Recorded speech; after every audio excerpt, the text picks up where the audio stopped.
Bismillahirrahmanirrahim. Assalamualaikum warahmatullahi wabarakatuh.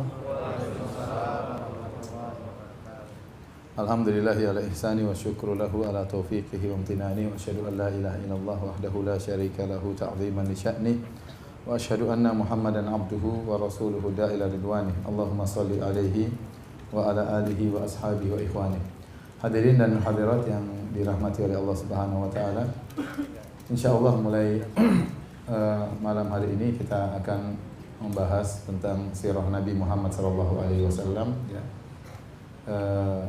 Pembahasan tentang sosok yang paling mulia di alam semesta, manusia yang termulia yang pernah diciptakan oleh Allah di atas muka bumi ini. Tentunya mengenal sirahnya adalah suatu kebanggaan, suatu kenikmatan tersendiri, apalagi ya Nabi sallallahu alaihi wasallam tidak akan surga terbuka pintunya kecuali diketuk oleh Nabi sallallahu alaihi wasallam. Namun sebelum saya menyampaikan tentang sirah Nabi sallallahu alaihi wasallam, ada hal yang perlu saya sampaikan, bahwasanya tatkala kita membahas tentang sirah Nabi sallallahu alaihi wasallam, pada asalnya kita akan bersandar kepada hadis-hadis yang sahih saja. Tetapi kalau kita hanya bersandar kepada hadis-hadis yang sahih saja, maka rangkaian sirah itu ada yang terputus, tidak sempurna. Oleh karenanya, dalam rangka melengkapi kekosongan dari rangkaian atau rantai sejarah Nabi SAW, terkadang kita sebutkan hadis-hadis yang lemah, yang terkadang dalam hadis-hadis lemah tersebut ada perincian yang lebih dalam tentang sirah Nabi SAW. Akan tetapi tentunya tidak semua hadis-hadis yang lemah, ada persyaratan. Di antaranya hadis-hadis lemah tersebut tidak boleh terlalu lemah, dhaifnya tidak boleh dha'fan syadidan, tidak boleh yang sangat lemah, tapi yang lemahnya tingkat rendah, ya, tidak boleh parah. Yang kedua, hadis-hadis tersebut tidak boleh bertentangan dengan hadis-hadis yang sahih. Yang ketiga, hadis-hadis tersebut tidak boleh dijadikan sandaran untuk menimbulkan hukum yang baru, apalagi akidah yang baru, ya. Kenapa perlu saya ingatkan hal ini? Karena kita dapati sebagian ahlul bidah dan sebagian orang-orang kafir, mereka mencela Islam dengan melihat hadis-hadis yang lemah tentang sirah, ya. Sebagai contoh, seperti orang-orang Syiah, mereka mencela Sahih Bukhari. Kenapa? Karena kata mereka dalam Sahih Al-Bukhari ada hadis tentang sirah Nabi di mana Nabi hendak membunuh diri suatu hari. Ya, namun hadis tersebut lemah, sehingga dijadikan ini sarana untuk mencela Sahih Al-Bukhari, ya, karena ada hadis yang lemah berkaitan dengan sirah Nabi sallallahu alaihi wasallam. Insyaallah akan datang penjelasannya. Demikian juga orang Nasrani, mereka mencela Islam dengan berdalil dengan hadis kisah pertemuan Nabi sallallahu alaihi wasallam dengan pendeta Buhairah. Tetapi ternyata sanad tentang pertemuan Nabi dengan pendeta Buhairah ada permasalahan, ya, sehingga didhaifkan oleh banyak ulama, ya. Karenanya tatkala kita menyampaikan sirah Nabi, kita akan menyebutkan hadis-hadis yang sahih. Kalau ada hadis yang dhaif, kita isyaratkan bahwa hadis ini dhaif, hadis ini lemah.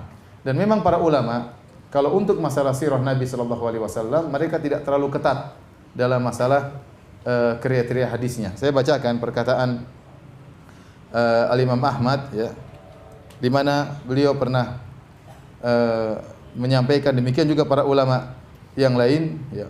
Imam Ahmad berkata, "Idza rawaina an Rasulillah sallallahu alaihi wasallam fil halal wal haram was sunani wal ahkami tashaddadna fil asanid."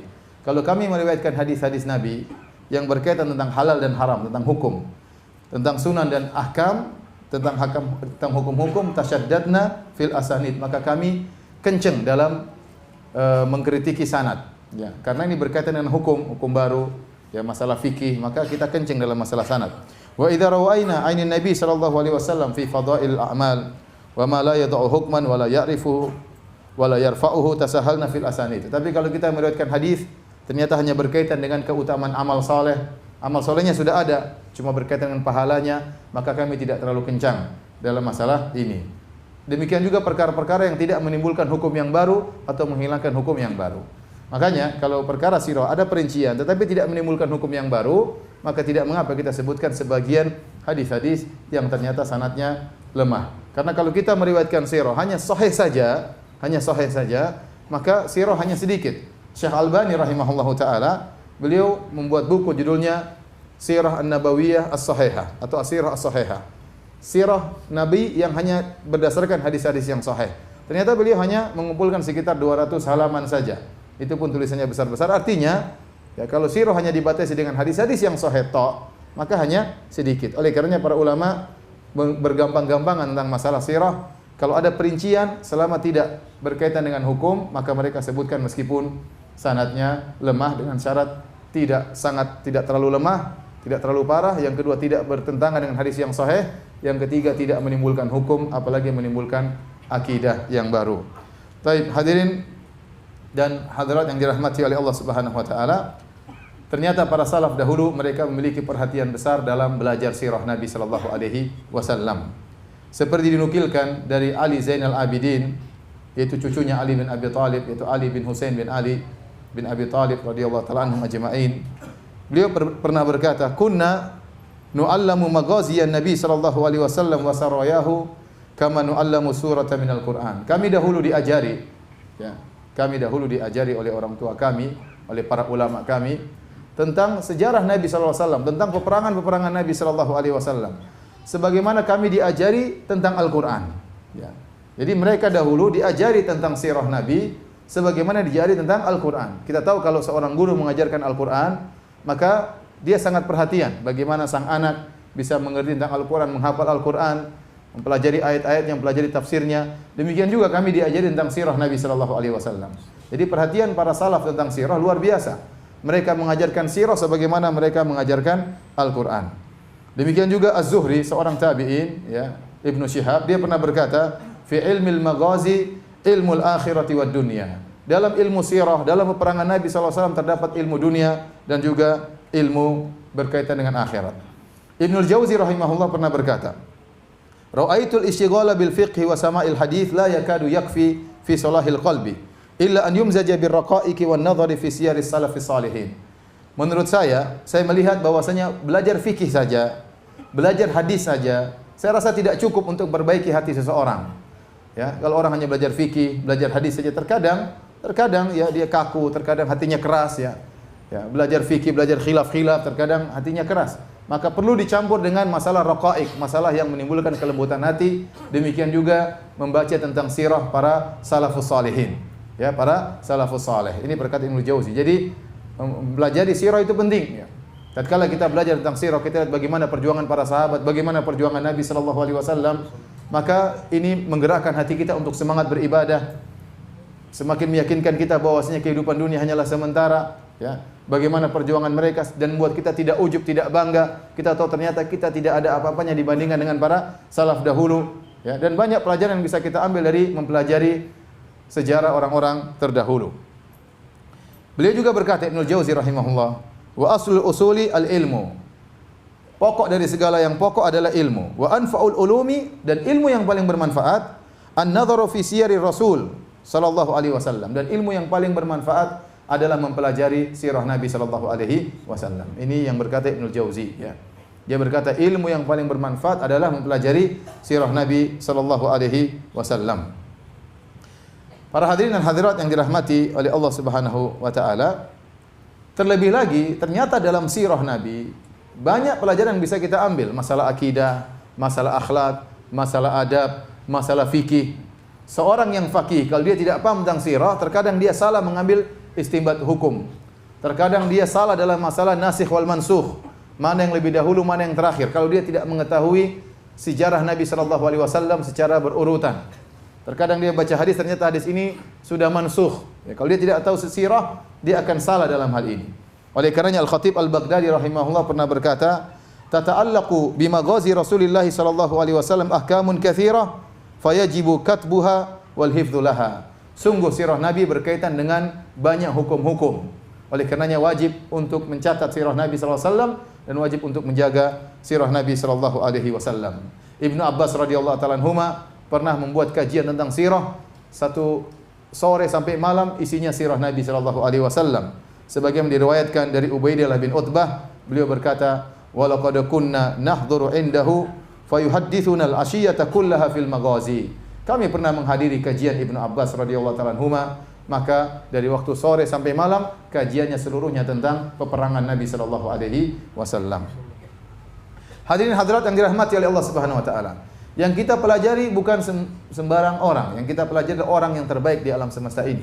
Dialah Nabi Muhammad sallallahu alaihi wasallam, orang yang termulia, yang pintu surga tidak terbuka kecuali yang mengetuknya Nabi sallallahu alaihi wasallam. Yang kita tidak bisa masuk surga kecuali melewati jalan yang ditempuh oleh Rasulullah sallallahu alaihi wasallam. Kehebatannya diakui bahkan oleh orang-orang kafir. Bagaimana hebatnya Nabi Muhammad sallallahu alaihi wasallam bagi mereka yang adil, yang munsif, yang bisa menilai dengan hati yang jujur. Mereka tahu bagaimana hebatnya Nabi sallallahu alaihi wasallam. Oleh karenanya Michael H. Hart pernah menulis buku tentang 100 tokoh yang paling berpengaruh terhadap dunia. Dan dia pasang nomor 1 siapa? Nabi Muhammad sallallahu alaihi wasallam. Nomor 2 siapa? Isaac Newton kalau nggak salah. Nomor 3 Nabi Isa alaihissalam. Nomor 4 yang jelas Hitler nomor 39. Ya. Ini berarti pengakuan mereka terhadap hebatnya Nabi sallallahu alaihi wasallam, bahwasanya Nabi ya yang tinggal di gurun, ya tinggal di tempat yang jauh dari kemodernisasi, dari kemewahan, ternyata punya pengaruh luar biasa di alam semesta, bahkan nomor 1 dalam memberi pengaruh. Nabi SAW pernah mencapai tempat tertinggi di alam semesta ini. Tatkala Isra Mi'raj, maka Nabi naik di tempat yang sangat tinggi di Sidratul Muntaha, hampir-hampir bertemu dengan Allah, hampir-hampir ya bisa melihat Allah, hampir-hampir. Ya, karena begitu dekatnya Nabi sallallahu alaihi wasallam dengan Allah Subhanahu wa taala. Sampai sebagian ulama mengatakan malaikat Jibril pun mundur, Nabi maju sendiri. Maju sampai dekat dengan Allah Subhanahu wa taala, lantas berbicara langsung dengan Allah Subhanahu wa taala. Saking dekatnya Nabi dengan Allah Subhanahu wa taala, sampai sebagian sahabat bertanya, "Hal ra'aita rabbak?" Apakah engkau melihat Rabbmu wahai Rasulullah sallallahu alaihi wasallam? Kata Nabi, "Nurun anna arahu." Ada cahaya yang menghalangi. Bagaimana saya bisa melihat Allah Subhanahu wa taala? Artinya sangat dekat. Sangat dekat sampai sebagian sahabat bertanya, "Apakah engkau melihat Tuhan, melihat Allah?" Karena begitu dekatnya, engkau telah mencapai tempat tertinggi yang tidak pernah dicapai oleh makhluk manapun. Ya. Kata Nabi, "Nurun anna arahu." Ada cahaya, bagaimana aku bisa melihat Allah Subhanahu wa taala? Hadirin dan hadirat yang dirahmati oleh Allah Subhanahu wa taala, ada beberapa keistimewaan sirah Nabi sallallahu alaihi wasallam. Ya, ada 3 keistimewaan sirah Nabi sallallahu alaihi wasallam dibandingkan dengan sirah-sirah yang lainnya. Yang pertama, hadirin dan hadirat yang dirahmati oleh Allah Subhanahu wa taala, sirah Nabi ya, sirah Nabi diriwayatkan dengan sanad-sanad yang bisa dipertanggungjawabkan. Jadi keotentikannya, keasliannya bisa dipertanggungjawabkan. Sehingga ada sanad-sanadnya. Dengan melihat sanad-sanad tersebut, kita bisa mengecek ini ceritanya benar atau tidak, ini sahih atau dhaif ya. Karena ada sanadnya. Dan secara umum di antara keistimewaan Islam dibandingkan dengan agama-agama yang lain, Islam sampai kepada kita dengan sanad. Dengan sanad. An fulan sampai Nabi sallallahu alaihi wasallam, sehingga kita bisa meyakini kebenaran sirah Nabi sallallahu alaihi wasallam. Dan ini tidak kita dapatkan pada sirah-sirah nabi-nabi yang lainnya, ya. Kalau kita berbicara misalnya tentang Nabi Isa alaihissalam, ya, maka kita dapati sirah tentang Nabi Isa alaihissalam, ya, kita dapati dari dalam kitab An-Najil, ya, Injil, ya. Ternyata Injil tersebut tidak ada sanadnya. Tidak ada sanad yang bisa membuktikan keotentikan, keabsahan Injil tersebut. Ya. Ya, mana sanadnya? Dari fulan, an fulan, tidak ada. Karena saya punya kawan, ya, dia masuk Islam gara-gara hal ini. Dahulunya dia sempat belajar di sekolah mereka dan dia beragama mereka. Kemudian satu hari dia buka buku hadis. Dia melihat ada sanadnya an fulan. Fulan bagaimana kredibilitasnya, apakah dia thiqah, apakah dia dhaif, apakah dia pelupa, apakah hafalannya kuat. Ini sangat detail dalam Islam. Sehingga tidak ada hadis kecuali kita bisa periksa sanadnya sahih atau tidak, karena rawi-rawinya ini ada biografinya semuanya. Kalau tidak ada biografinya maka dianggap majhul, dianggap lemah, ya. Berarti keotentikan sirah Nabi bisa dipertanggungjawabkan karena semuanya diriwayatkan dengan sanad. Sementara kalau kita lihat Injil tidak ada sanadnya, tidak ada sanadnya. Mana antum buka sanad kemudian Lukas berkata, Matius berkata, Yohanes berkata, ya. Tidak ada sanadnya dari kita sampai ke Yohanes sampai ke Matius, ya. Apakah yang dimaksud dengan Lukas dan Matius adalah murid-murid Nabi Isa Al-Hawariyin, ataukah cuma orang yang namanya sama dengan nama-nama murid-muridnya Nabi Isa? Itu pun masih diperdebatkan oleh mereka, ya. Tidak ada. Apalagi kalau kita berbicara tentang Nabi Musa alaihissalam, lebih-lebih lagi tidak ada sanadnya. Mana sanadnya cerita tentang Nabi Musa alaihissalam? Tidak ada sanadnya.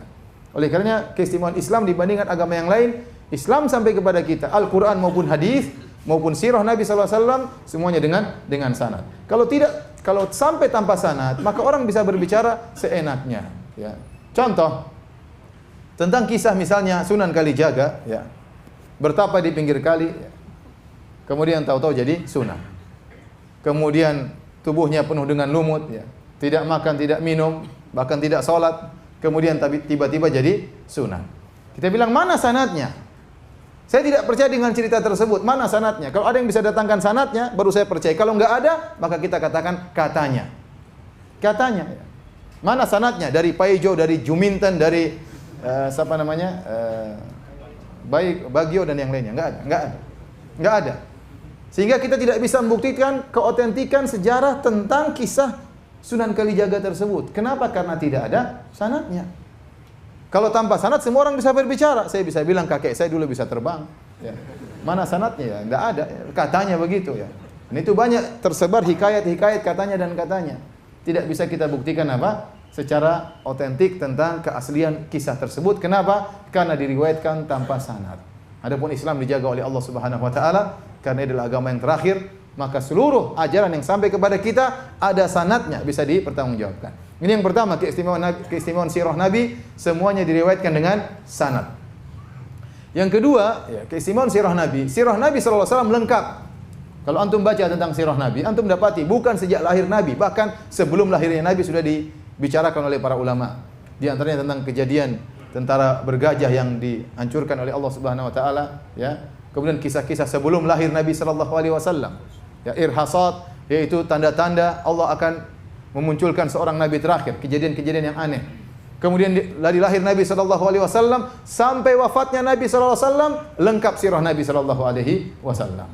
Adapun sirah-sirah, sejarah-sejarah orang-orang yang lain tidak lengkap. Ya, terkadang kita dapati sejarah seorang spektakuler dalam satu bidang saja, dalam sebagian sisi kehidupannya, ya. Ya, tidak seluruh sisi kehidupannya kita dapatkan. Kalau kita bicara tentang sejarah Nabi Isa alaihissalam, antum tidak akan dapati sejarahnya lengkap. Ya. Bagaimana masa mudanya, bagaimana ya masa kecilnya, tidak ada. Ya, tidak ada. Apalagi sejarah Nabi Musa alaihissalam, tidak lengkap juga, tidak lengkap. Sehingga kalau orang disuruh nulis tentang sejarah Nabi Isa alaihissalam cuma sedikit. Kalau seorang disuruh menulis tentang sejarah Nabi Musa cuma sedikit. Ya. Tapi kalau sudah kita tulis sejarah tentang Nabi Muhammad SAW, maka bukunya tebal-tebal. Ya. Bukunya tebal-tebal. Kenapa? Karena sejarah Nabi Muhammad SAW lengkap. Ya, lengkap. Ya. Ini ya adalah keistimewaan yang kedua. Keistimewaan yang ketiga, para hadirin hadirat yang dirahmati oleh Allah Subhanahu Wa Taala, ternyata sirah Nabi SAW seluruh bagian sisi kehidupannya adalah teladan. Seluruh sisi kehidupannya adalah teladan. Tatkala dia kecil bagaimana, bahkan sebelum dia menjadi seorang nabi, kecilnya bagaimana, teladan bagi kita, terutama bagi anak-anak yatim. Kemudian tatkala remajanya, sebelum dia menjadi nabi, juga teladan. Tatkala menjadi nabi, lebih lagi teladan. Oleh karenanya nabi adalah teladan dalam segala sisi. Sebagai seorang ayah, dia adalah ayah yang terbaik. Sebagai seorang suami, adalah suami yang terbaik. Sebagai kepala negara, adalah kepala negara yang terbaik. Sebagai sahabat yang terbaik bagi kawan-kawannya, bagi sahabat-sahabatnya. Ya. Sebagai pejuang, dia yang terbaik. Sebagai pemimpin, sebagai panglima, dia selalu yang terbaik. Maka seluruh sisi kehidupan Nabi SAW adalah teladan. Dan kita bisa mencontohi ya bagaimana ya sosok Nabi SAW. Yang ingin menjadi bapak yang terbaik, lihat bagaimana sosok Nabi sebagai seorang bapak. Yang ingin menjadi suami yang terbaik, lihat bagaimana sosok Nabi sebagai seorang suami. Yang ingin menjadi kepala negara terbaik, lihat bagaimana sosok Nabi sebagai kepala negara. Dan itu tidak antum dapatkan pada tokoh-tokoh yang lainnya, enggak ada. Taruhlah kita bicara Nabi Isa alaihissalam. Nabi Isa alaihissalam Nabi yang mulia. Tapi kalau seorang ingin mencontoh bagaimana menjadi bapak yang baik, Nabi Isa tidak disebutkan beliau menikah. Tidak pernah menjadi bapak. Tidak pernah memiliki anak-anak.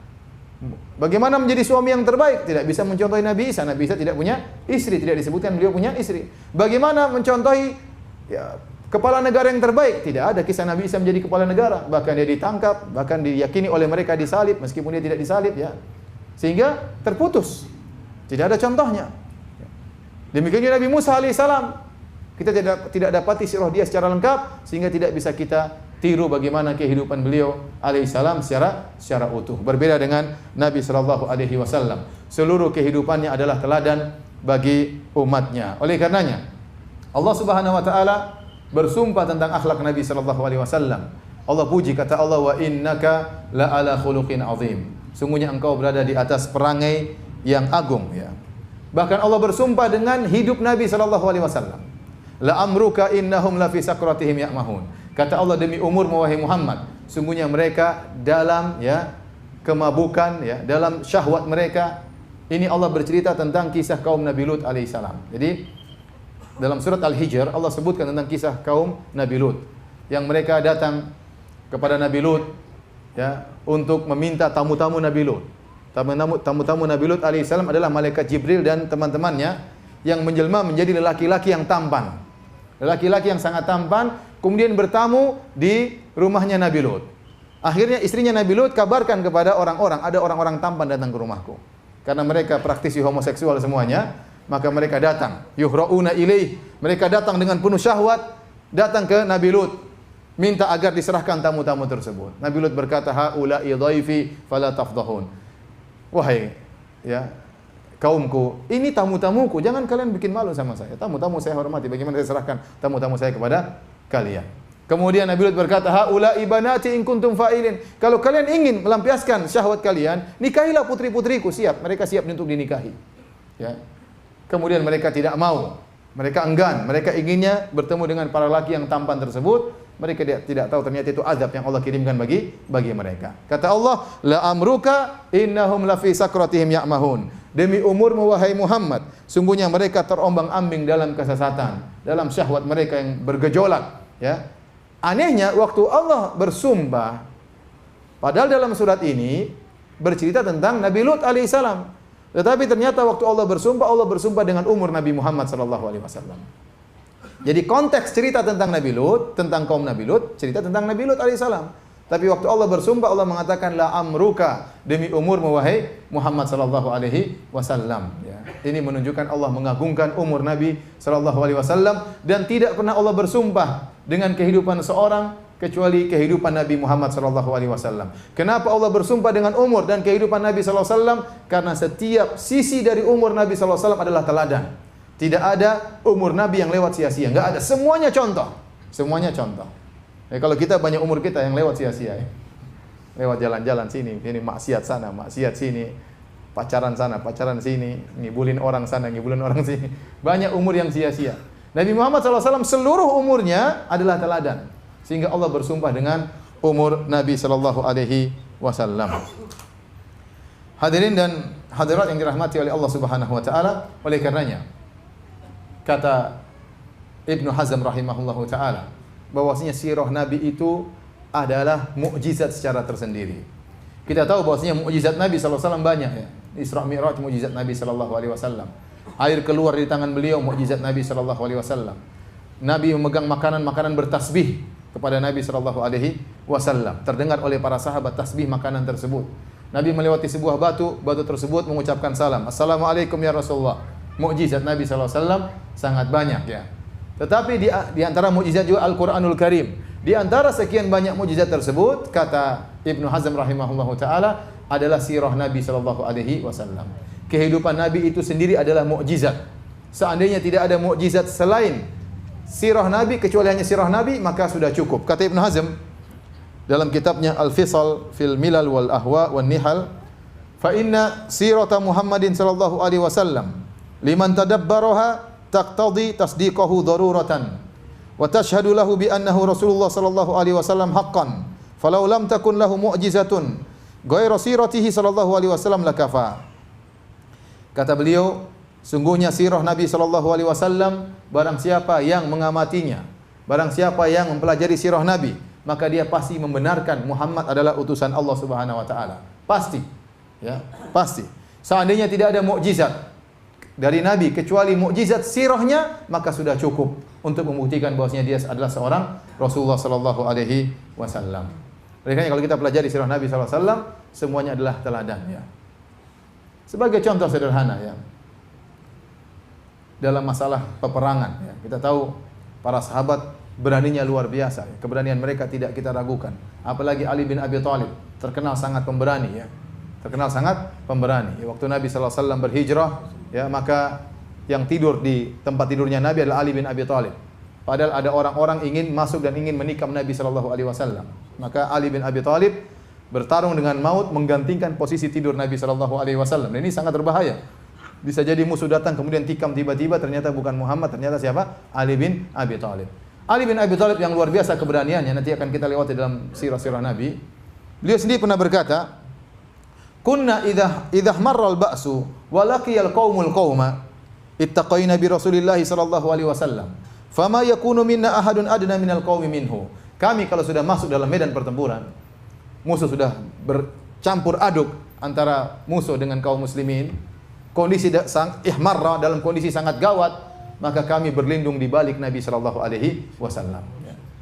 Kami berlindung. Ini Ali bin Abi Thalib yang berbicara, bukan orang penakut yang bicara. Yang bicara siapa?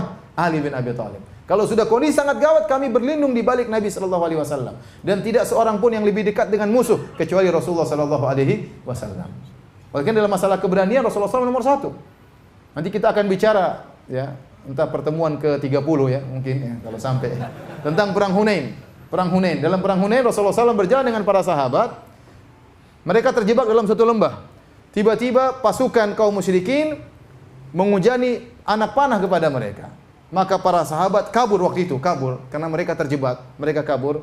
Tiba-tiba Nabi SAW tidak kabur. Nabi maju dengan tunggangannya dengan berkata, "Ana ibnu Abdul Muttalib, ana nabiyyun la kadzib." Aku adalah putranya Abdul Muttalib. Aku adalah nabi dan aku tidak pernah berdusta. Nabi maju sendirian. Nabi maju sendirian sementara para sahabat semuanya mundur. Ini bukti Nabi SAW kalau masalah berani nomor 1. Ya. Taib. Kemudian, ya, kalau kita bicara akhlak Nabi SAW, maka semua akhlak Nabi adalah keajaiban. Ya. Adalah keajaiban. Ini pernah saya ceramahkan secara khusus, ya.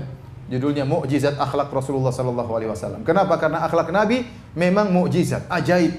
Tidak ada orang yang bisa meniru akhlak Nabi dengan sempurna seperti Nabi SAW. Hal sederhana, masalah makanan. Ya. Kata seorang sahabat, "Ma'aban Nabiyyu SAW ta'aman qad." Nabi tidak pernah mencela makanan sama sekali. Idza syaha syai'an akalahu. Kalau dia suka dia makan. Wa in kariyahu tarakahu. Kalau dia tidak suka dia tinggalkan. Itu sifat Nabi. Tidak pernah mencela makanan sama sekali. Kalau dia suka beliau makan, kalau beliau enggak suka beliau diam tanpa komentar sama sekali. Al-Imam Nawawi rahimahullahu taala tatkala mengomentari hadis ini, "Ma'aban Nabiyyu sallallahu alaihi wasallam ta'aman qat." Nabi tidak pernah mencela makanan sama sekali, yaitu seperti seorang berkata terlalu asin, ya. Kurang manis, ya. Kurang kecut, ya. Ya, misalnya, ya. Nabi tidak pernah komentar, subhanallah. Saya tanya sama antum, apa antum tidak pernah komentar makanan? Coba, ada orang pernah nggak tidak komentar makanan? Satu hari aja tidak komentar makanan. Ya, mungkin kalau 1 hari. Sebulan tidak pernah komentar makanan. Susah, gatal ini mulut mau komentar. Apalagi seumur hidup tidak pernah komentar makanan. Oh, mustahil. Ini membuktikan dia adalah seorang Rasul. Kalau nggak suka, dia tinggalkan tanpa dia komentari. Kita kalau ada makanan, pasti kita komentari, ya. Jangankan makanan yang kita beli, yang gratisan pun kita komentari. Dikasih gratisan, kurang enak, tapi habis, ya. Oleh karenanya, ya, saya tahu hadis ini, dan saya sering sampaikan, tapi saya tetap komentari. Kurang enak. Situ Ustaz, jangan kurang enak. Saya gimana? Tetap aja saya komentari. Saya bukan Nabi SAW. Ya. Subhanallah, Nabi tidak pernah komentar. Saya renungkan hadis ini, saya bilang ini ajaib. Ini manusia ajaib. Enggak mungkin seorang tidak komentar terhadap apa? Makanan. Ya. Tidak mungkin. Ya. Kita susah kita enggak komentar terhadap makanan. Apalagi kalau kita sudah beli, ternyata kurang enak, lebih komentar yang lebih banyak lagi. Taib. Bahkan waktu Nabi disuruh untuk berkomentar. Satu hari Rasulullah SAW makan dhab bersama Khalid bin Walid. Dan dhab adalah kadal padang pasir, ya. Ingat, kadal padang pasir, ya. Ya, kadal padang pasir, ya, makanannya bukan buas, dia tidak buas, dia makan rumputan, ya. Wajahnya mirip iguana, ya. Ya, jadi bukan kadal seperti kampung kita, enggak. Karena ada sebagian dulu pernah orang salah menerjemahkan kitab Bulughul Maram, tatkala sampai pada kalimat dhab dia terjemahkan kadal. Ternyata Nabi Khalid bin Walid pernah makan kadal di hadapan Nabi. Sampai orang salah paham, mereka tangkap kadal, mereka potong, mereka ini sunnah Nabi, ini makan kadal. Padahal kadal yang tempat kita kadal yang buas, ya tidak makan ayam, makan tikus dan yang lainnya. Enggak. Ini kadal padang pasir namanya dhab, ya. Dhab. Nabi SAW dihidangkan dhab, kadal tersebut sudah dipotong-potong, dimasak, dihidangkan di hadapan Nabi. Waktu Nabi sedang bersama Khalid ibn Walid.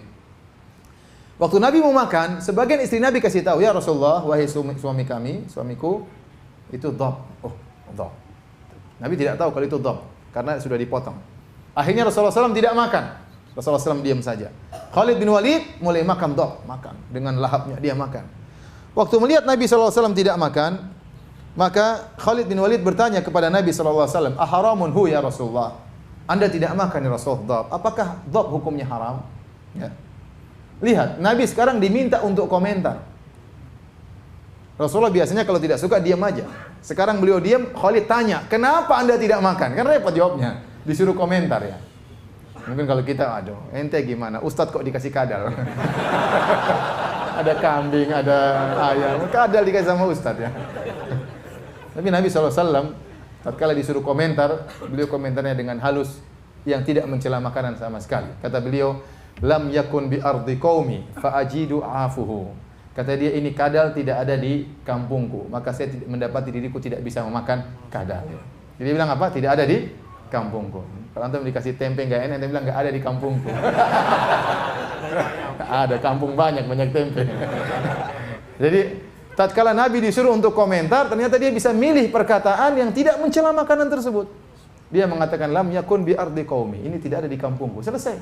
Dia tidak bilang ini kadal, ini apa, mengerikan, masalah enggak. Dia cuma bilang tidak ada di kampungku. Maka ini menunjukkan akhlak Nabi yang sangat luar biasa. Dan ini banyak ya. Kita lihat bagaimana Nabi SAW terhadap pembantunya Anas bin Malik radhiyallahu taala anhu. Ya, kata Anas, "Laqad khadamtu Rasulullah SAW 9 sinin aw 10 sinin." Aku telah menjadi pembantu Nabi 9 tahun atau 10 tahun. Tidak pernah Nabi SAW mengatakan kepadaku, "Halla taraktahu, halla fa'altahu." Kenapa kau tidak begini? Ya. Kenapa kau melakukan ini? Nabi tidak pernah protes melakukan Anas. Kalau Anas melakukan kesalahan, maka Nabi tegur dengan cara yang lain. Nabi tidak pernah mengatakan, "Kenapa kau begini? Kenapa kau tidak begini?" Apa ada bos 10 tahun tidak pernah ngomel sama pembantunya? Mustahil. Ini menunjukkan bahwasanya Nabi SAW benar-benar seorang Rasul. Ini dalil ya bahwasanya akhlak Nabi SAW adalah mukjizat tersendiri bagi orang yang mentadaburinya dan mempelajarinya. Baik, sekarang kita mempelajari tentang urgensinya mempelajari sirah Nabi. Kenapa kita belajar sirah Nabi sallallahu alaihi wasallam? Kenapa kita belajar sirah beliau? Yang pertama, sirah Nabi merupakan bagian dari agama. Sirah Nabi merupakan bagian dari agama. Terlalu banyak ayat-ayat dalam Al-Qur'an tidak bisa kita pahami dengan baik kecuali kalau kita belajar sejarah Nabi sallallahu alaihi wasallam. Contoh sederhana, ya. Kalau kita membaca misalnya ayat-ayat dalam surat Ali Imran bercerita tentang perang Uhud. Kita nggak ngerti bagaimana kisah ayat-ayat tersebut kecuali kalau kita belajar sirah Nabi tentang peperangan tersebut. Baru kita bisa hayati ayat-ayat tersebut. Demikian juga Allah sebutkan misalnya dalam surat Al-Ahzab, ayat sedikit tentang Ghazwatul Ahzab. Ya. "Idz ja'ukum min fawqikum wa min asfala minkum wa idz zaghatil absar wa balagatil qulubul hanajir wa tadhunnuna billahi dhununa. Hunalika butuliyal mu'minuna zulzilu zilzalan syadida." Kata Allah, tatkala musuh datang kepada kalian dari atas, dari bawah, mengepung kalian. Tatkala pandangan kalian sudah tidak stabil, tatkala ketakutan sudah sampai di kerongkongan dan kalian sudah berprasangka dengan kepada Allah dengan berbagai macam prasangka, tatkala itulah kalian diuji dengan ujian yang sangat berat, digoncangkan dengan goncangan yang sangat berat. Ayat sederhana begitu. Ini maksudnya bagaimana? Kalau kita enggak belajar tentang perang Khandaq, tentang bagaimana pengepungan 10.000 pasukan, bagaimana Yahudi berkhianat, bagaimana kondisi yang sangat menakutkan, kita tidak bisa menghayati ayat ini. Maka saya katakan tidak mungkin seorang bisa menghayati Al-Quran dengan benar, terutama ayat yang berkaitan tentang sirah, kecuali dia belajar sirah Nabi SAW. Ayatnya satu, tapi penjelasannya ini panjang kalau kita baca sirah. Kondisinya begini loh. Saat kita mengerti kondisinya, baru kita tahu ternyata ayat ini benar. "Idz ja'ukum min fawqikum wa min asfala minkum." Tatkala musuh mengepung dari atas, dari bawah. "Wa idz zaghatil absar." Tatkala pandangan kalian tidak bisa lagi stabil saking ketakutannya. Kok bisa demikian? Ada apa gerangan? Maka kita tidak akan tahu kecuali kalau belajar sirah Nabi sallallahu alaihi wasallam. Oleh karenanya, sirah adalah bagian daripada agama. Ya, sirah adalah bagian dari agama. Jadi sirah itu bukan bacaan hanya sekedar pengantar tidur, tidak ya. Enggak, kita ini belajar sirah, kita belajar fikih juga, kita belajar akidah, kita belajar akhlak. Karena banyak hal-hal dalam agama yang berkaitan dengan sirah Nabi sallallahu alaihi wasallam. Jadi belajar sirah ini belajar agama ya. Sebagaimana Anda belajar hadis, sebagaimana Anda belajar fikih, sebagaimana Anda belajar akidah, sirah ini cabang ilmu tersendiri yang para ulama beri perhatian khusus tentang masalah sirah Nabi sallallahu alaihi wasallam. Baik. Yang kedua, kenapa kita belajar sirah? Karena Allah Subhanahu wa taala menyuruh kita meneladani Nabi sallallahu alaihi wasallam. Dan Allah menyuruh kita untuk mencintai Nabi sallallahu alaihi wasallam lebih daripada yang lainnya. Allah berfirman, "Laqad kana lakum fi Rasulillahi uswatun hasanah." Sungguh pada diri Nabi ada teladan yang baik bagi kalian. Nah, ternyata Allah mengatakan Nabi itu teladan. Nah, bagaimana kita bisa meneladani Nabi kalau kita tidak mengetahui tentang perjalanan hidupnya ya. Oleh karenanya, konsekuensi dari untuk meneladani Nabi, maka konsekuensinya kita harus belajar sirah Nabi sallallahu alaihi wasallam. Terlebih-lebih lagi, Allah menyuruh kita untuk lebih cinta kepada Nabi daripada yang lainnya.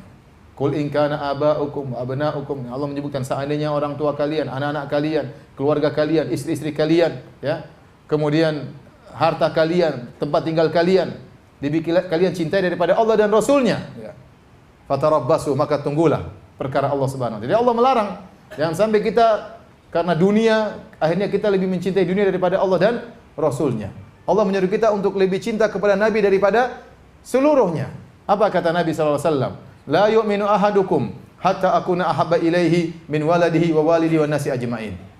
Tidak akan beriman salah seorang dari kalian sampai aku lebih dia cintai daripada ayahnya, daripada orang tuanya, daripada anak-anaknya, daripada seluruh manusia. Aku yang harus lebih dia cintai.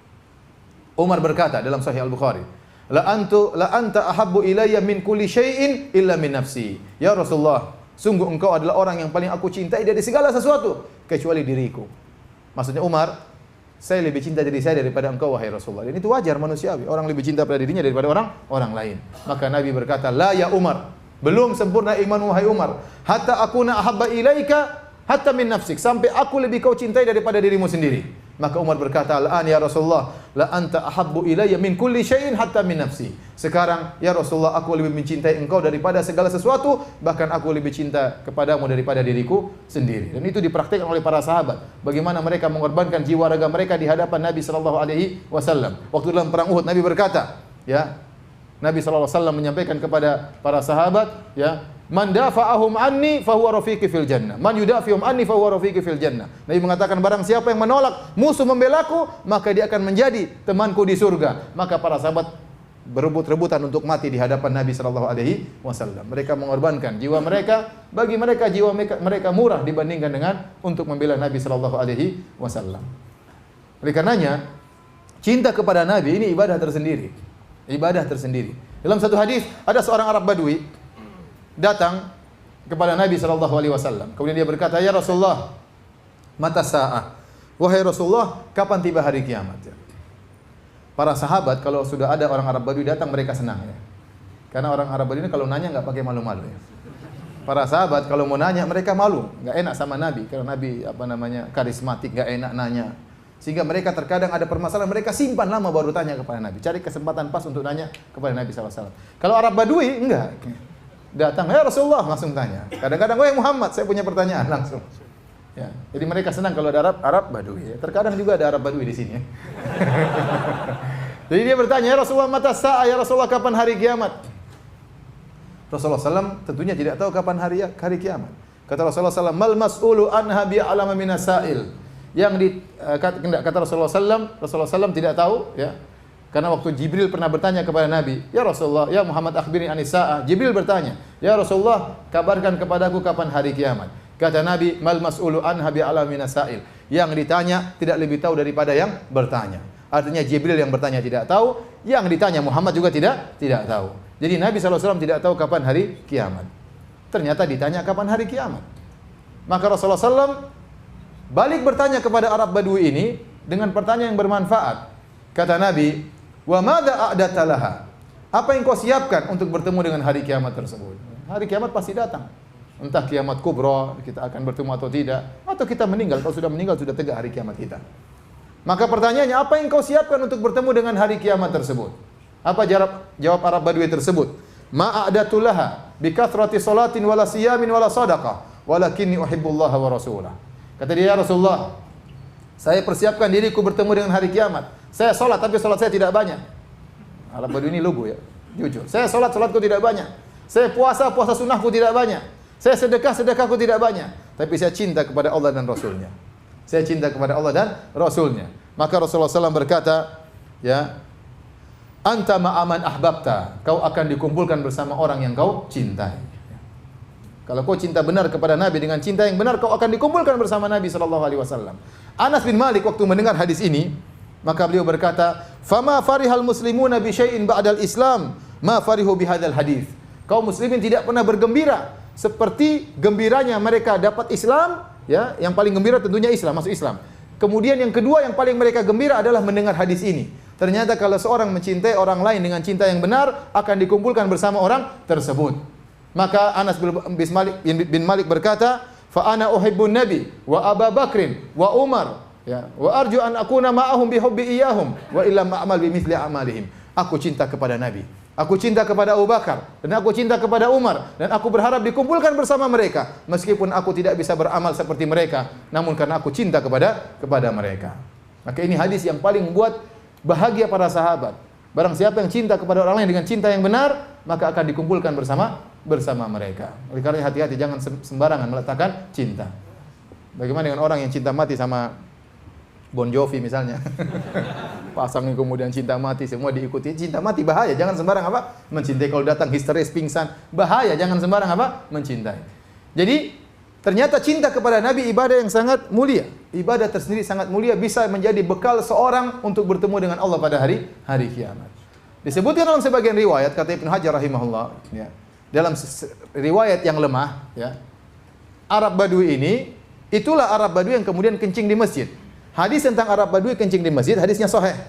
Tetapi kaitannya apakah yang kencing di masjid itu adalah yang bertanya tentang hari kiamat? Ada hadis yang menggandengkan, namun hadis itu lemah. Ya, paham? Hadis tentang Arab Badui bertanya kapan hari kiamat, hadisnya sahih. Hadis tentang Arab Badui kencing di masjid juga sahih. Tetapi apakah orang yang bertanya tadi dialah yang kencing di masjid? Ini hadisnya lemah, tapi ada hadis yang menjelaskan itulah orangnya. Jadi setelah dia bertanya kepada Nabi kapan hari kiamat, dia pergi ke depan kemudian dia kencing di masjid. Kencing di masjid. Ya, bukan di Masjid Tarbiyah, bukan. Masjid Nabawi ya.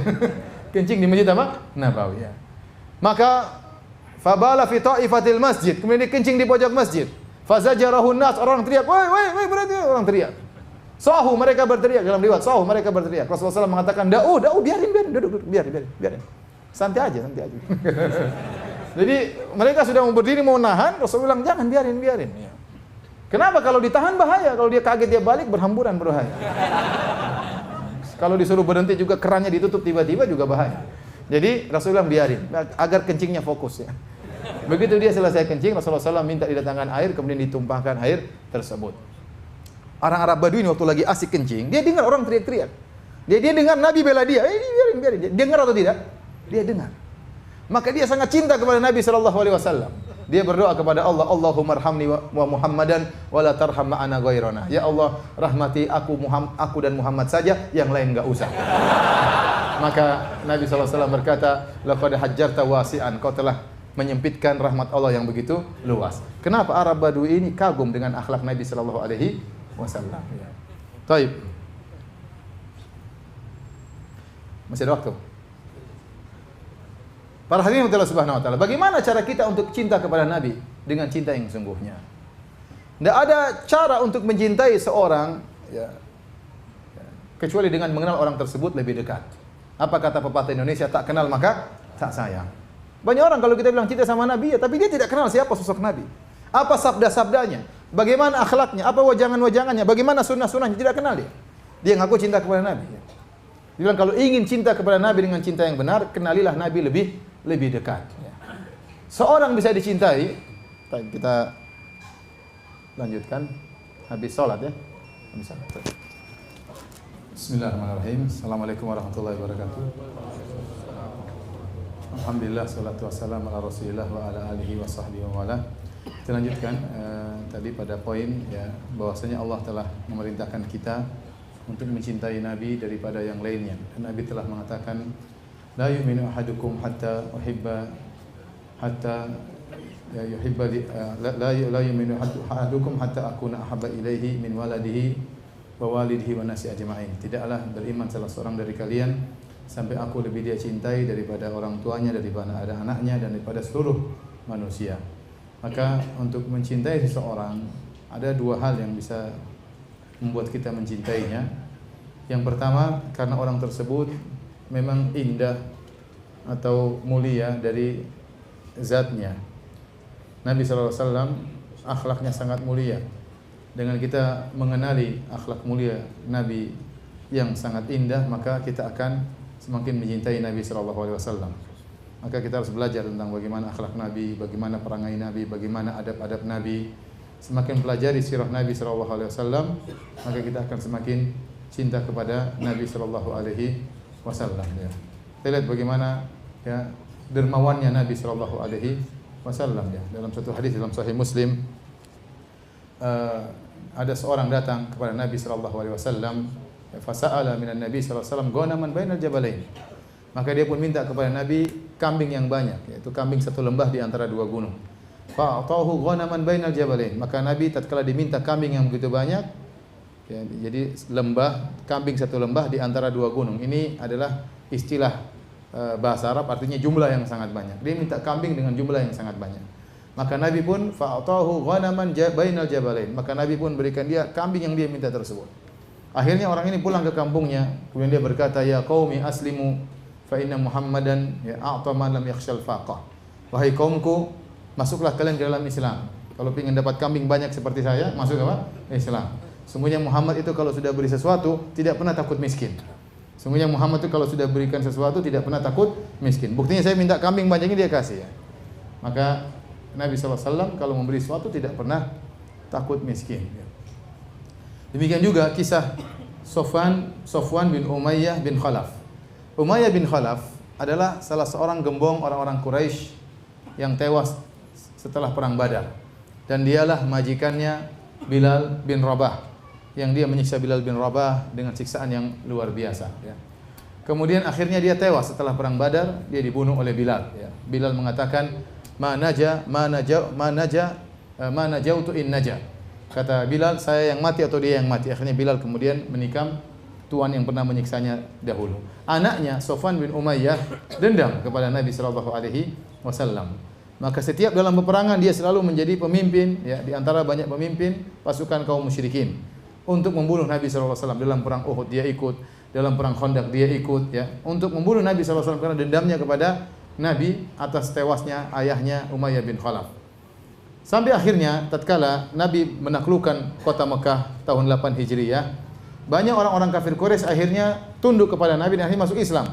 Mereka masuk Islam. Tetapi Sofwan bin Umayyah tidak mau masuk Islam karena masih jengkel sama Nabi SAW. Akhirnya Nabi suruh panggil dia tadinya mau kabur, kata Nabi, tidak usah kabur, ke sini. Saya tidak paksa kau masuk Islam, silakan kau berpikir. Saya kasih waktu berapa bulan. Tidak usah masuk Islam, tidak apa-apa, tapi pikir. Akhirnya dia ikut Nabi dalam perjalanan Nabi sampai dan terjadi perang Hunain, dia juga ikut dan dia belum masuk Islam. Jadi dia belum masuk Islam. Akhirnya waktu Nabi menang dalam perang Hunain, Nabi mendapati onta yang sangat banyak hasil rampasan perang, kambing yang sangat banyak. Nabi melihat Sofwan begitu kagum melihat jumlah onta yang sangat banyak hasil rampasan perang. Maka Nabi tahu Sofwan ini suka dengan apa? Onta yang begitu banyak. Maka Nabi berikan kepada dia 100 ekor onta. 100 ekor onta. Kemudian tidak lama lagi Nabi kasih lagi 100 ekor onta. Kemudian Nabi kasih lagi 100 ekor onta, ya. Akhirnya dia cinta sama Nabi SAW. Kata dia dalam Sahih Muslim, tidak ada wajah yang paling aku cintai seperti wajah Muhammad SAW. Fama bariha yu'tini. Namun dia senantiasa memberikan kepada aku sampai akhirnya tidak ada wajah yang paling aku cintai seperti wajah Muhammad SAW.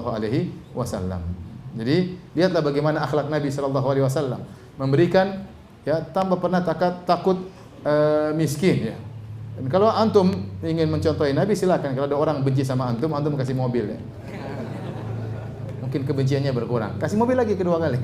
Kasih rumah, udah dia cinta sama antum. Silakan praktekkan, ya. Jadi luar biasa akhlak Nabi. Kalau kita belajar akhlak Nabi SAW seperti ini, maka kita akan semakin cinta kepada Nabi SAW. Di antara perkara lain yang membuat kita cinta kepada Nabi, kita harus mengetahui jasa Nabi kepada kita. Semakin orang berjasa sama kita, kita semakin cinta kepada dia. Dan itu sudah tabiat manusia. Ya. Apa kata seorang penyair? Ahsin ilan nasi tasta'bid qulubahum. Berbuat baiklah kepada orang lain, kau akan mengambil hatinya. Itu sifat manusia. Manusia kalau diberi dia suka, ya, dia akan mengenang jasa orang yang memberikan kepada dia, ya. Oleh karenanya Nabi SAW bersabda, tahadu tahabu. Salinglah kalian memberi hadiah, maka kalian akan saling mencintai, ya. Manusia sekaya apapun kalau dikasih hadiah suka, ya.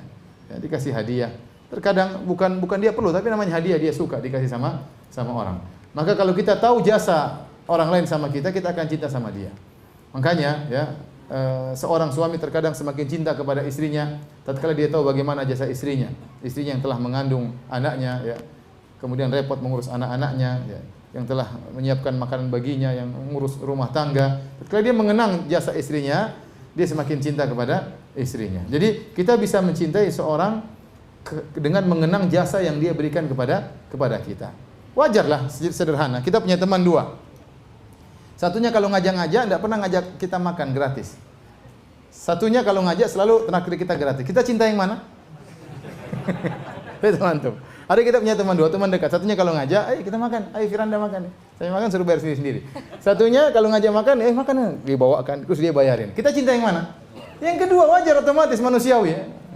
Ada yang baik sama kita cinta sama dia. Itu manusia, itu sangat wajar. Semakin dia banyak jasa kepada kita semakin cinta kepada dia. Itu manusiawi, ya. Ahsin ilan nasi tasta'bid qulubahum.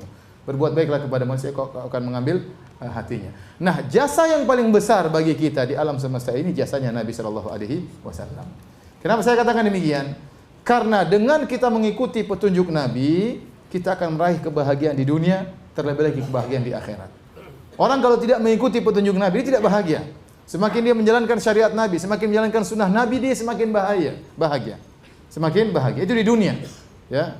Orang beriman pasti sudah merasakan keindahan hidup di dunia, kebahagiaan. Makanya Ibnu Taimiyah mengatakan inna fid dunya jannatan man lam yadkhulha lam yadkhul jannatal akhirah. Oh, kama qala. Sungguhnya di dunia itu ada surga. Barang siapa yang tidak masuk di surga tersebut, dia tidak akan merasakan surga di akhirat. Artinya apa? Seakan-akan Ibnu Taimiyah mengatakan, orang yang beriman, menjalankan sunnah Nabi, bertakwa kepada Allah, dia pasti bahagia. Dia merasakan surga di dunia sebelum dia merasakan surga di akhirat. Nah, kalau kita mengenang jasa Nabi yang satu poin ini, di mana Nabi SAW diusir oleh kaumnya, dikatakan sebagai pendusta, dikatakan sebagai dukun, dikatakan sebagai penyihir, ya, dilukai oleh kaumnya, diusir dari kampung halamannya, semuanya Nabi jalani demi kita, agar kita bisa merasakan indahnya Islam, ya. Ya, agar kita bisa merasakan indahnya Islam. Kalau kita melihat perjuangan Nabi yang tidak pernah berhenti, nanti kalau antum belajar sirah Nabi, antum tahu Nabi tidak pernah istirahat.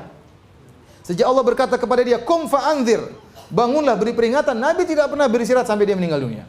Kenapa? Untuk memperjuangkan Islam, untuk menyampaikan Islam, agar cahaya Islam bisa sampai ke seantero dunia, agar kita orang-orang Indonesia juga bisa merasakan indahnya Islam. Maka barang siapa yang mengikuti ajaran Nabi SAW, dia akan bahagia di dunia. Terlebih-lebih ternyata di akhirat dia akan meraih kenikmatan abadi yang selama-lamanya, dan dia akan terselamatkan dari kesengsaraan hati di dunia, dan juga akan terselamatkan dari kesengsaraan abadi di akhirat. Barang siapa yang tahu jasa ini, dia tahu bahwasanya jasa Nabi lebih daripada jasa orang tuanya.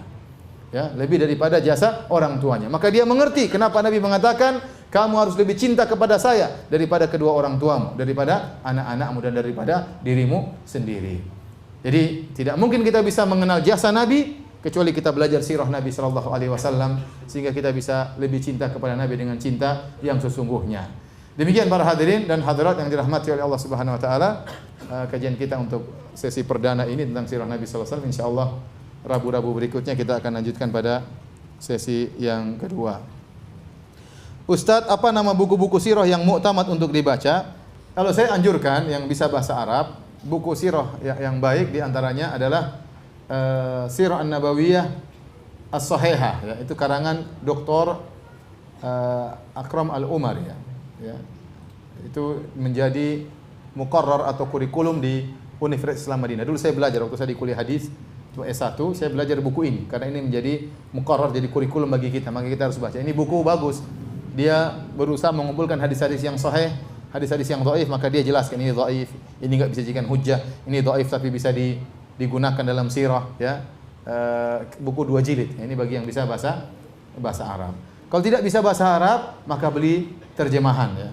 Setahu saya buku ini belum diterjemahkan. Wallahu alam apa sudah diterjemahkan atau belum, ya. Tapi ada buku yang bagus, ya, yang standar bagi kita adalah Rahiqul Makhtum. Rahiq Al-Makhtum karangan Sofiyur Rahman Al-Mubarakfuri, seorang ulama dari India. Itu sudah diterjemahkan sejak saya masih kuliah dulu di UGM tahun 2000, tahun 98 saya sudah dapat terjemahan buku tersebut. Tentu sekarang masih ada. Itu buku minimal kita punya buku itu. Ya, buku-buku yang lain masih banyak, ya, tapi dalam literatur bahasa Arab, ya, mungkin belum diterjemahkan. Tapi kalau antum yang belum bisa bahasa Arab, minimal punya buku itu, Ar-Rahiq Al-Makhtum, ya, tentang sirah Nabi sallallahu alaihi wasallam karangan seorang ulama India, Sofiyur Rahman Al-Mubarakfuri. Adapun kalau yang mutawwal, yang panjang seperti sirah Ibnu Hisham, ya, ini panjang, ya.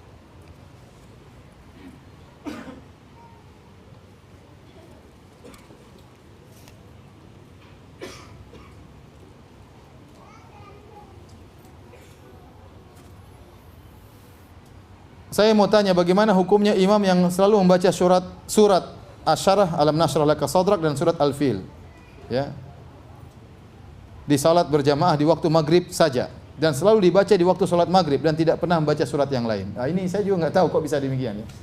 Ya, coba tanyakan sama dia, ya. Setahu saya tidak demikian, ya. Apakah dia sangat cinta kepada surat Al-Fil, surat gajah tersebut, ya? Apakah dia sangat cinta kepada surat Asy-Syarah? Ya, kalau dia mungkin cinta mungkin saja, tapi kalau ada keyakinan bahwasanya kalau baca surat ini begini-begini di waktu maghrib, maka itu bid'ah, ya.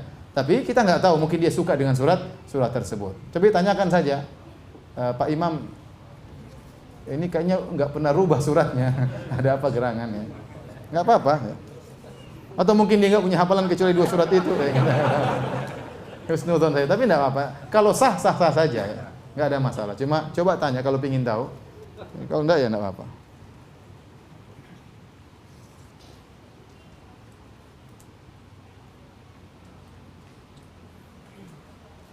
Jadi Nabi SAW mengatakan, Ana sayyidu waladi Adam yaumal qiyamah. Aku adalah pemimpin anak Adam pada hari kiamat. Nabi adalah manusia terbaik. Namun dalam hadis yang lain, Nabi mengatakan, La tufaddiluni ala Musa. Jangan kalian memuliakan aku daripada Nabi Musa. Bagaimana menjamak 2 hadis ini? Para ulama menjelaskan maksudnya, jangan kalian mengatakan Nabi lebih baik daripada Nabi Musa dalam rangka mengejek Nabi Musa. Tidak boleh, ya. Ya, tidak boleh. Kita tidak semuanya mulia, tapi Nabi lebih apa? Mulia. Kita mengatakan Nabi lebih mulia daripada Nabi Musa bukan dalam rangka mengejek Nabi Musa, ya. Tidak. Kalau dalam rangka mengejek, merendahkan Nabi Musa, maka tercela dosa, mencela seorang nabi, ya. Tidak boleh, ya.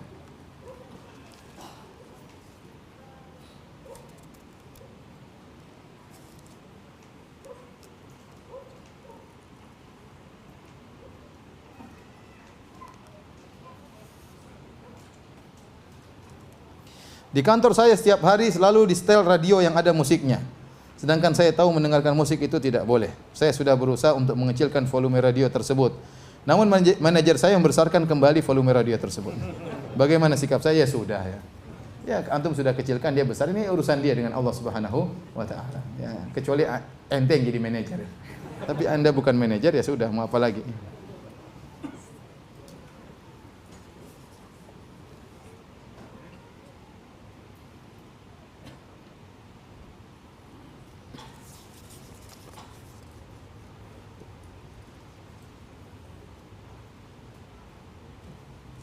Bagaimana kiat-kiat kita agar kita bisa mencintai Nabi melebihi dari diri sendiri selain mempelajari sirah?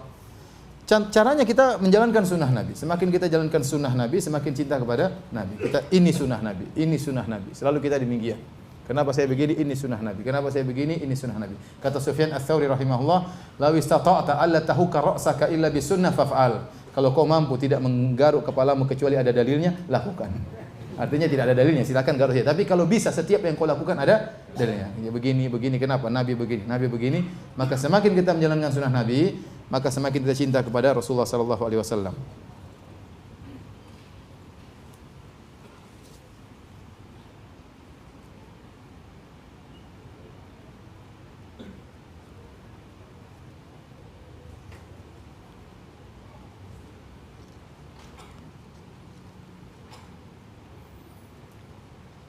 Sebagaimana dan seberapa sering Nabi olahraga.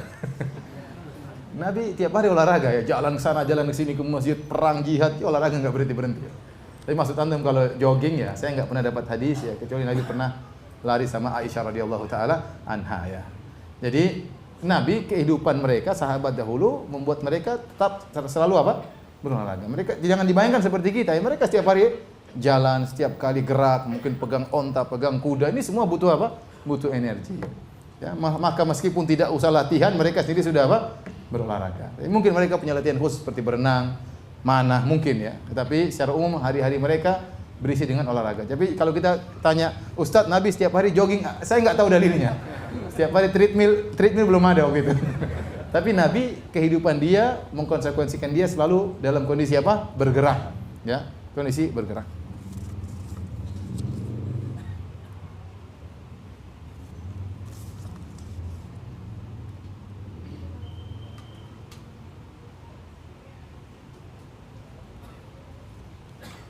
Ini banyak bertanya tentang riwayat-riwayat sirah, tapi nanti di kemudian hari kita akan jelaskan ya. Saya tidak ingin jawab sekarang.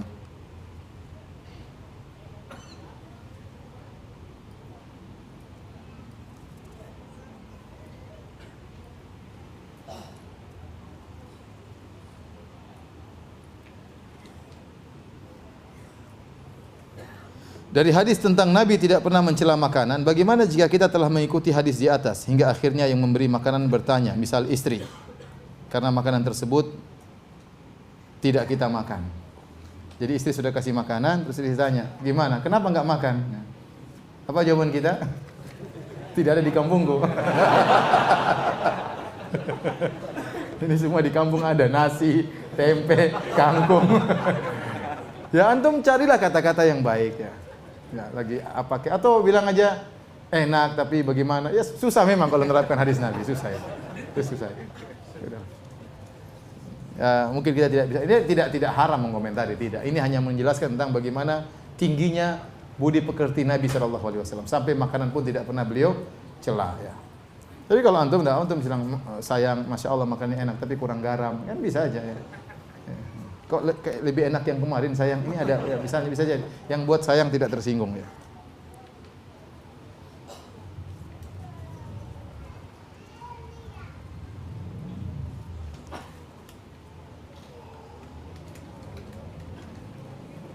Ustaz, saya ingin bertanya, sering bertemu ayat kami ciptakan, kami turunkan dan sebagainya.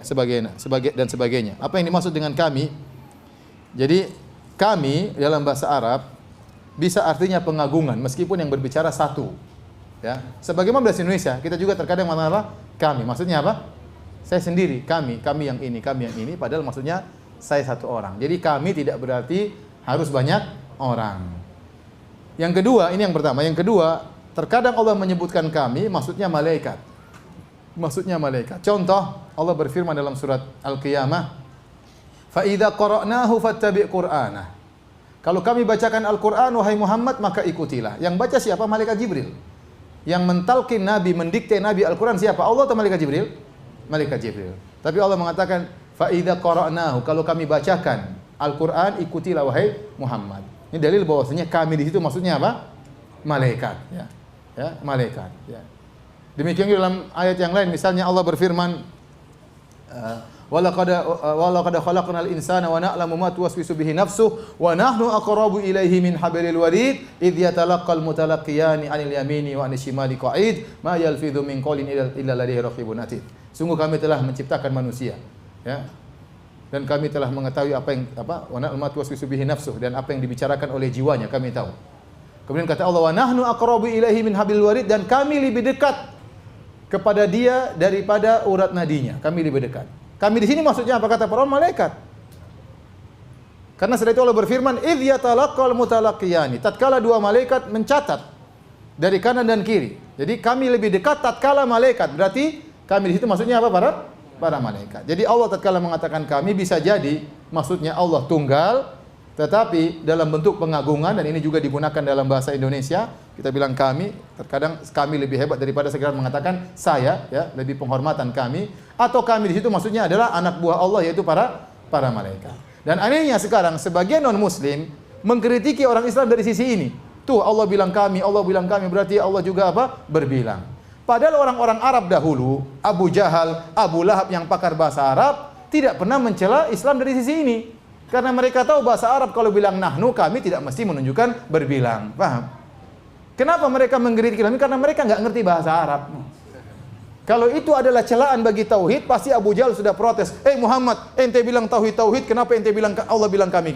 Ternyata Abu Jahal, Abu Lahab tidak pernah protes dari sisi ini. Paham? Karena mereka tahu bahasa Arab, kalau kita seorang mengatakan kami, itu tidak mesti berbilang. Terkadang kami maksudnya perwakilan. Contoh, seorang bupati mengatakan kami yang bangun masjid itu. Padahal tukang yang bangun setengah mati. Dia cuma apa namanya? Lihat-lihat saja. Paham? Gitu maksudnya.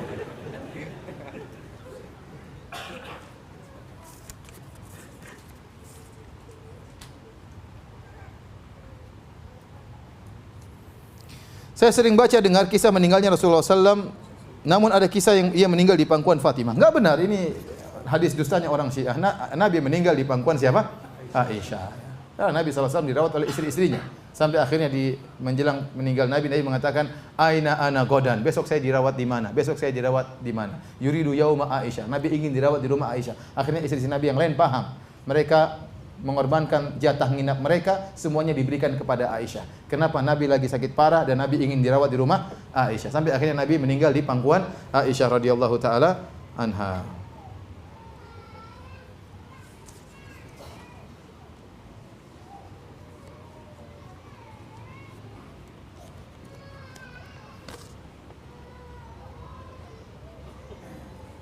Afwan Ustaz, apakah wajib seorang suami memberikan jatah bulanan kepada istri untuk jajan atau kebutuhan pakaian dan yang lainnya?